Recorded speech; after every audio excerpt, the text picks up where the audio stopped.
Jumpa lagi dengan saya, Supangat Abdul Rafi.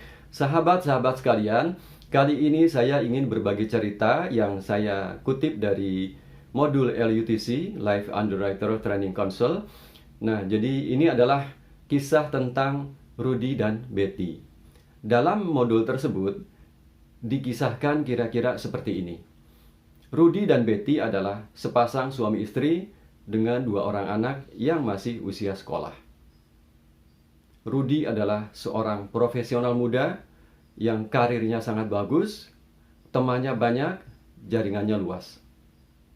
Suatu hari, Rudy bermain golf dengan teman-temannya dan dikabarkan bahwa Rudy mengalami serangan jantung.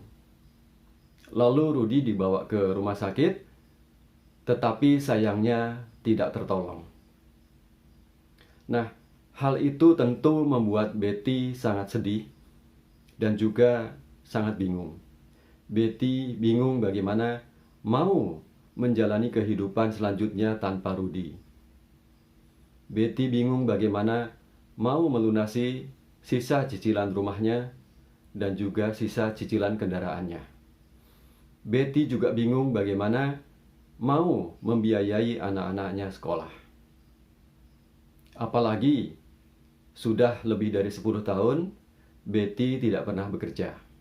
Jadi, Betty bukan wanita karir karena sudah 10 tahun lebih sepenuhnya mengabdikan diri sebagai ibu rumah tangga.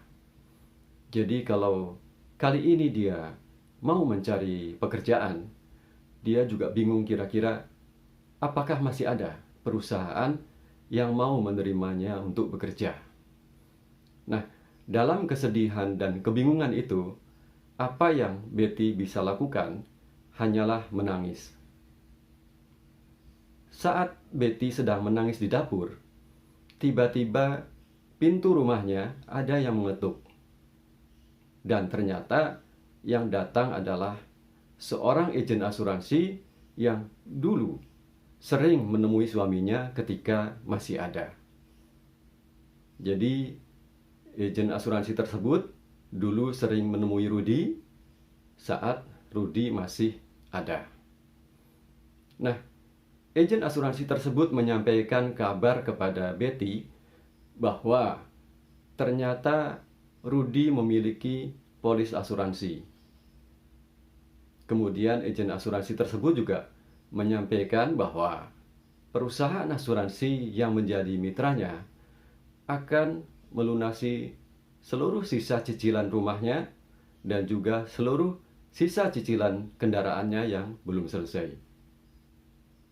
Selain itu, agen asuransi tersebut juga menyampaikan kabar bahwa perusahaan asuransi yang menjadi mitranya tersebut akan menanggung seluruh biaya pendidikan untuk kedua anaknya hingga selesai jenjang sarjana.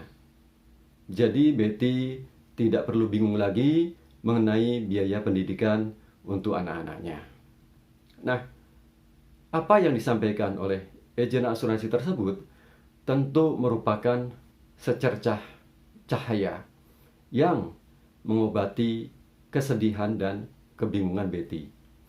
Jadi, kabar tersebut benar-benar sangat membantu bagi Betty dan juga kedua anaknya. Nah, sahabat sekalian, maka wajar sekali kalau orang-orang asuransi sering mengatakan bahwa asuransi dibeli bukan karena seseorang harus meninggal, melainkan karena orang-orang yang kita tinggalkan harus bisa menjalani kehidupan dengan layak. Sekali lagi, bahwa asuransi dibeli bukan karena seseorang harus meninggal, melainkan karena orang-orang yang kita tinggalkan harus bisa menjalani kehidupan dengan layak. Nah, itu saja yang saya bagikan kali ini. Semoga bermanfaat.